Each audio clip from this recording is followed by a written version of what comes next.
beloved Boss Mike Cervera.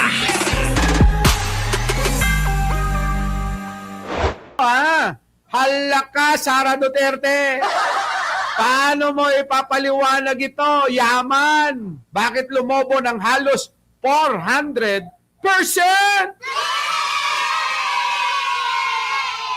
Baka dinugas. Baka totoo ho yung paratang ni Trillanes. At paratang ni Ramil Madriaga na kumukobra ng pera galing sa Pogo at sa droga. Grabe, no? Matindi, no? Ang tindi ni Sara. Ang kapal ng bilbil niya. Kaya pala yung bilbil, mga kababayan, lagpas na sa suso niya. Grabe, no? Yung bilbil mo, lagpas sa suso mo.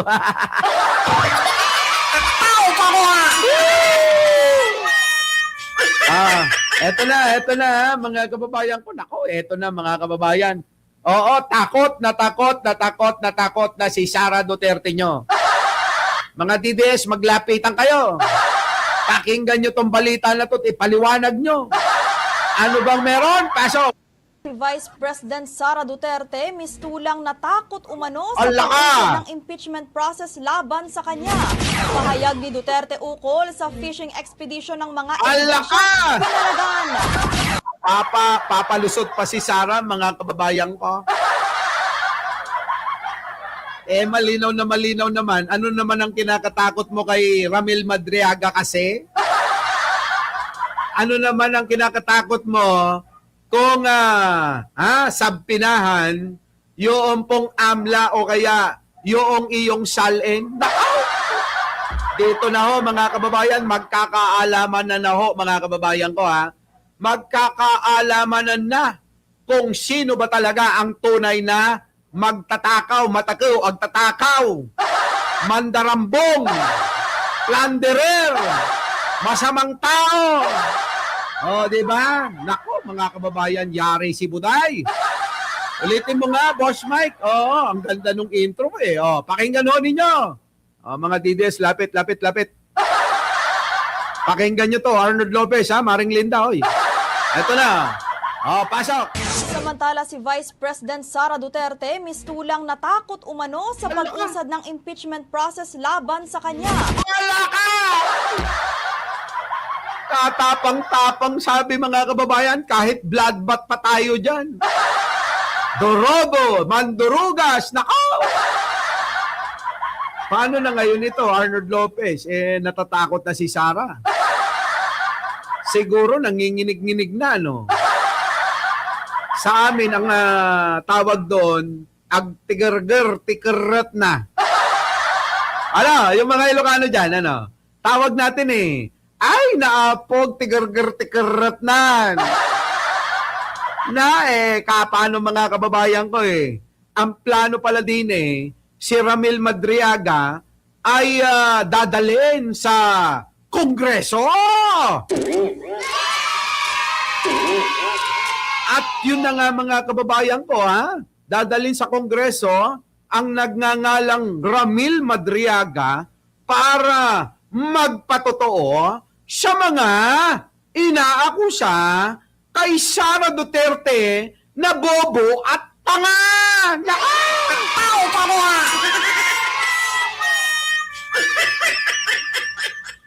Ano po yung sabi rito, kasagutin nyo nga si Catherine Galpo? Tony Nunobla, tinatanong ni Catherine Galpo kung ano daw yung keret. Pakisagot, mga kababayan ko, nako, mga kababayan ko, yari na. Bakit? Natatakot at nanginginig na si Sara? Ano ba, Manong Ramil? Ano ba yon?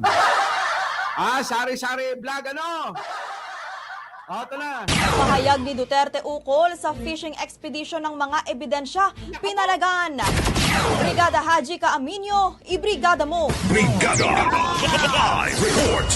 Nagsisimula pa lang ang constitutional process ng inihaing impeachment complaint sa House of Representatives laban kay Vice President Sara Duterte. Ito binigyang diin ni Manila 3rd District Representative Joel Chua bilang tugon sa pahayag ni VP Sara kung saan muli nitong binanatan ang Kamara ukol sa impeachment. Ayon kay Chua, wala pang isinusumiteng pleading si Duterte na bahagi ng kanyang karapatan matapos na maideklarang sufficient in substance ang dalawang impeachment complaints. Kung naisaan niya nito na hindi sagutin ang mga aligasyon, marahil ay bahagi ito ng legal strategy na ireserba ang pangunahing depensa sa Senado kapag nagsimula na ang paglilitis. Ngunit ipinunto ng kongresista na tila natatakot na si VP Sara sa pag-usad ng proseso at sa pagbubunyag ng nalalaman ng umano'y bagman nito na si Ramil Madriaga. Sino ba naman ang hindi manginginig niyan? Di ba? Team isip nga kami. Sabi ni Manong Ramil, nanonood dito, sino hindi manginginig niyan mga kababayan ko? Ang magsasalita, yung pong bagman mismo. Ang magsasalita mga kababayan, yung nagdi-deliver mismo ng kwarta kay Sara Duterte. Grabe ito mga kababayan ko. Kaya naman pala pinalutang-lutang yung 18 Marines. Tapos Attorney Empoy, Yoboy, ang nangyari, ito palang 18 Marines mga kababayan ko na pinalabas nila, panahon ni Duterte nagde-deliver ng mali-maletang kwarta. Nabisto ni Remulla.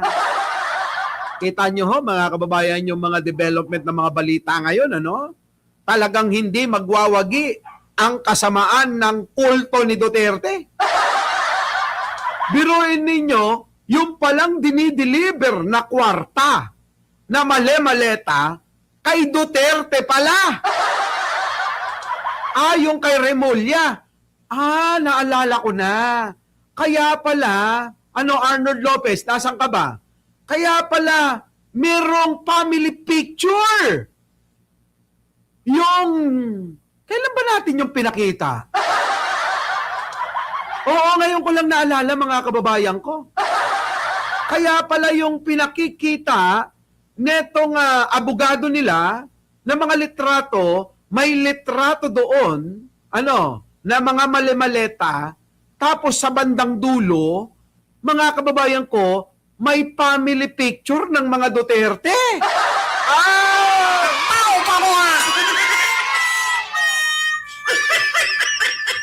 Grabe talaga itong mga ito, so, paano na, Sara? Paano ka na neto? Sino nakakita nun? Sino yun? Sino yun na korosenta? Pinakita mo nga yun. Buti naalala nyo, meron tayong ebidensya, Arnold Lopez. Kaya pala. Pasok. Sa tono ng pananalita ng pangalawang Pangulo, mistulang hindi katotohanan kundi takot umano ang ipinababatid na nakadirekta sa political base upang... namumutla na si Sara! Chang, last week pinakita mo. Namumutla na si Sara. Kabadong-kabado na mga kababayan ko si Sara. Yung tibok ng kaba ng puso niya, yung kaba ng dibdib niya mga kababayan ko damang-dama ko na. Grabe ka, Sara. Rosemary, paano na kaya ito ang kuantakrot? Paano kaya ipagtatanggol pa ng mga DDS na tanga to?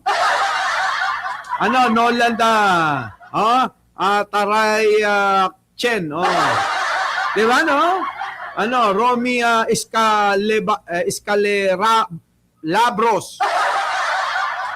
Wala na. Catherine Galpo, hindi mo ba nararamdaman yung tibok at kaba ng dibdib niya hanggang sa bahay nyo? Nako, grabe na talaga si Sara. Takot na takot na. Hubugin ang kaisipan at opinyon ng publiko gamit ang maling naratibo.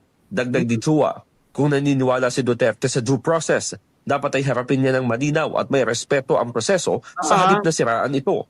Correct. Samantala, Bagamat iginagalang ang pahayag, nanindigan si Akbayan Party List Representative Shell Diokno na malinaw ang kanyang motion na i-preserve ang documentary evidence at tiyakin ang seguridad ng testigo. Nakapa!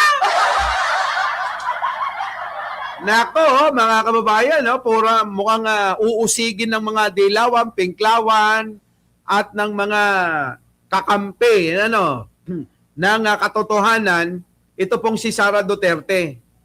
Payo ko lang, mga DDS, kapag ka si Sara Duterte ay dumalo sa hearing diyan po sa Kongreso, ipaalala nyo sa kanya, magsuot ng diaper, baka matai siya tulad ni Tio Moreno.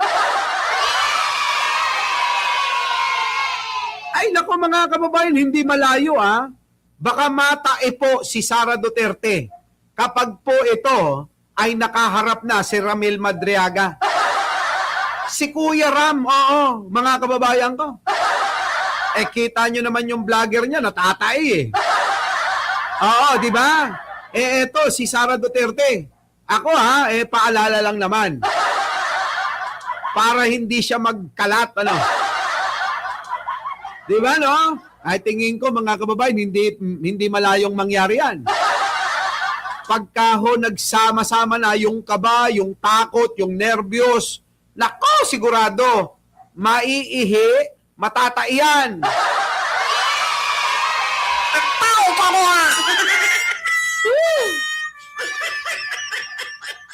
Tapos, mga kababayan ko, Edel Toto, Jubia Bilal, Gamali. Mababalitan natin, may babalitan natin. Kayong mga DDS, si Pangulong Bongbong Marcos, sinipon lang content nyo na. Di ba mas nakakahiya habang iniimbestigahan, nasa hearing si Sara, kaharap si Ramil Madriaga, matatai siya. Tao ka mo Kakahiya yun, mga kababayan. Di ba, Teresita Tan? Di ba, Duday Dudes, Nakakahiya yun, yung matai ka. Habang nag-iimbestiga sa Kongreso. Tuloy! Paliwanag ni Diokno, ebidensya na ang makapagsasabi kung may pananagutan si VP Sara, lalo't may pagkakataon ito na pasinungalingan ang mga paratang sa pamamagitan ng pagsusumite ng sagot at ebidensya. Oo nga. In the heart of Alam nyo mga kababayan, simple lang yan Bakit pinapakita na nagpapakita na si Sara Duterte ng takot.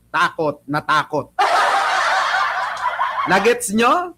Bakit nagpapakita na si Sara Duterte ng katakot-takot na takot? Katakot-takot na takot na yung pinapakita ni Sara